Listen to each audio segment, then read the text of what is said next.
time, freedom was issued by the day. And that's what the problem is. And until we accept it as wrong, until we have nerve enough to deal with it, we're going to carry it on out in 2000 and whatever.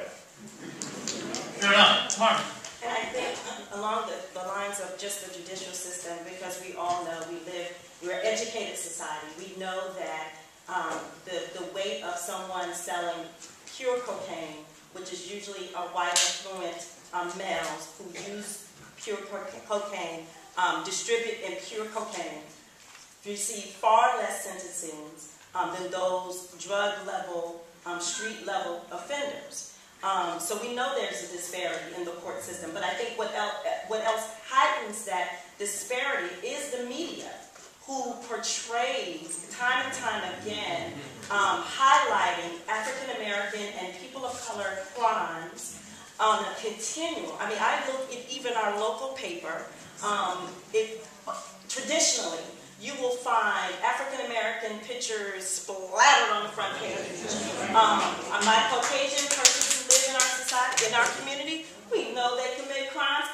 We all know that. But however, you will not see that portrayed even in the media. And I think until we, as Reverend Scott has said, face reality, tell the truth, recognize that there is a problem, then we can find healthy solutions. Talking about race issues, racism is painful.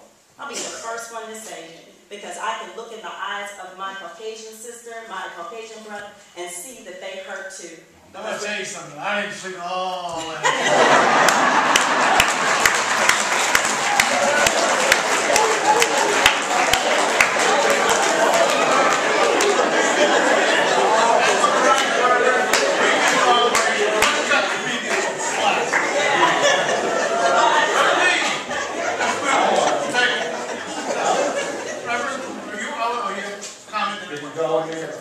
If he calls me, I'll say something. If he doesn't, see, he's been married 45 years. I would like to say, though, you know, when a preacher opens his mouth, it takes him 5 minutes to say hello. So I'm just going to try to be brief. But I remember when I was growing up, my doctor in town, his name was Dr. Black. He was white. But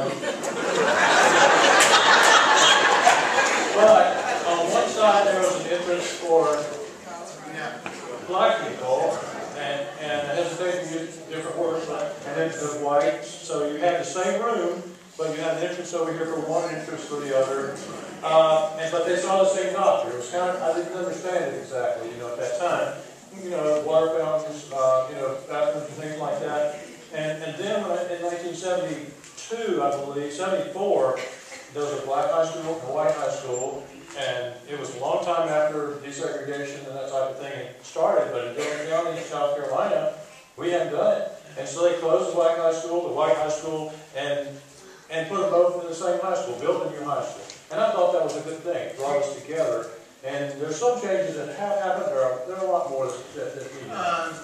Reverend King said earlier we were some of us about the same age. I had that exact same experience here in Halifax County. It was the 8th grade when the high schools, Bethune High School and Halifax County High School became one. And, one of the topics, most of you folks know who I am and what I do. One of the most wonderful healing experience was athletic competition. When you're all pulling the rope or pushing the wagon, and it doesn't matter what color you are, suddenly you can look at people equally and totally differently. And that never would have happened had it not been for that. Now, I really have a question for you. One of the next questions.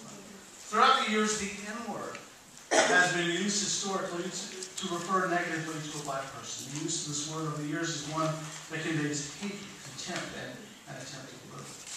We can see the word used in novels, plays, poems, movies, short stories, written by both black and white authors. It is a word that brings up a painful past for black people. However, the word is still used today, especially in casual conversations between some black youths that refer to each other, and in some rivalries. In 2007, the NAACP held a symbolic burial for the N-word, saying in the eulogy, "This was the greatest child that racism ever heard." My question: why do you think the word is still used today by some people to despite the painful feelings that are aroused by it. Are the feelings aroused by the word today strong, stronger, bitter, more bitter than they were 75 years ago when "To Kill a Mockingbird" was said? That's a hard question. I think when that word is used, I have to say, I don't think I've ever used that word. I really haven't.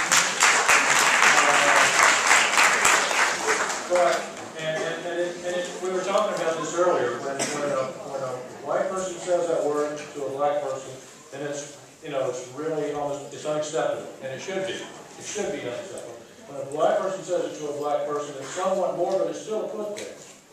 And I think it's, and we were talking about this in the panel the other day, and I think we should just forget the word and never ever say it again.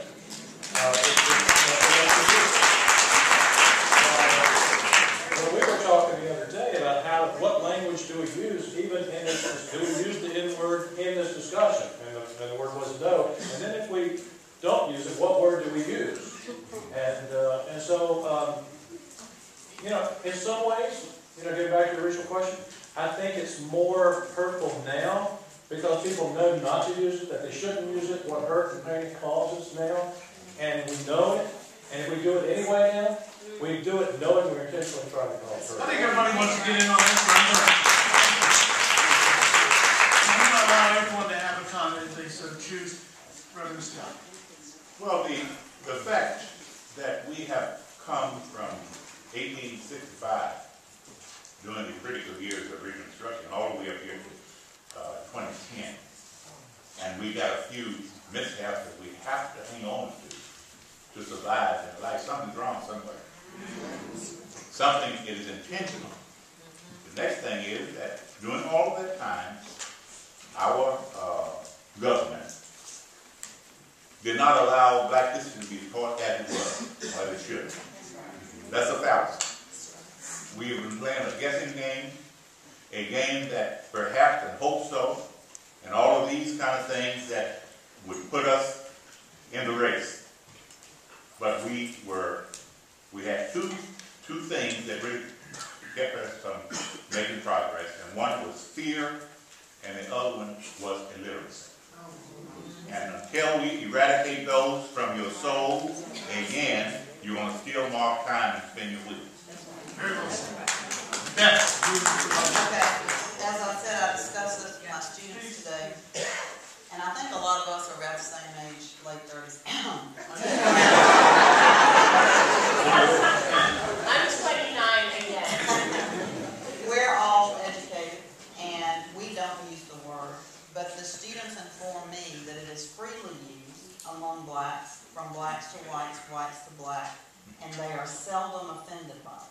They said it totally depends on the situation, but they all agree the black kids call the white kids that, the white kids call the black kids that, and if they understand each other, there is no problem. And I know that everybody knows that it is embraced by the rap culture. And what I've read about that, it was to take away the demonic nature of the word. If we use it every day, if we call ourselves that, then it's no longer a racial thing. Margaret, I'm coming your way. When I'm intentionally pausing here for a moment, because when I thought about this question, I thought about my answer. And if I got to where I was being an authority on rap, I just can't see how that can be an excuse. They may be using that to defray it, or to diffuse the tension, but I don't think it's working. Reverend King, you're... The N-word is used behind the